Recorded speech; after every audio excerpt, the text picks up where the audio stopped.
Praise the Lord. இன்றைய நாளுக்கான வேத வார்த்தை அது மத்தேயு சுவிசேஷம் 13ஆம் அதிகாரம் 43ஆம் வசனம். அப்பொழுது நீதிமான்கள் தங்கள் பிதாவின் ராஜ்யத்திலே சூரியனை போல பிரகாசிப்பார்கள். ஹல்லேலூயா.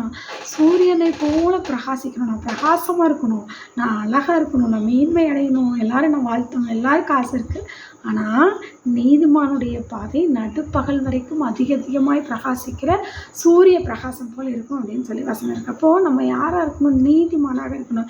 இந்த நீதிமான்கள் தான் பிதாவுடைய ராஜ்யத்தில் சூரியனை போல இருப்பார்கள். நீதிமானாக இருக்கிறதுலேருந்து நம்ம எந்த நிலையிலும் மாறவே கூடாது. நீதிமானுக்கு உரியவர்களாக நீதிமானை போல நம்ம மாறணும், நீதி செய்யணும், கர்த்தரை நீதியும் உண்மை உத்தமாய் பின்பற்ற வேண்டும், கர்த்தருடைய நீதியை நாம் தரித்து கொள்ள வேண்டும். அவரிடத்துல ஆண்டவரே நீதி என்ன மார்க்க வசத்தை எனக்கு தாங்கன்னு சொல்லி கேட்டு பெற்றுக்கொள்ள வேண்டும். எல்லா காரியங்களிலும் நீதியை நேர்மையாக உண்மையாய் நடக்க தீர்மானிக்க வேண்டும்.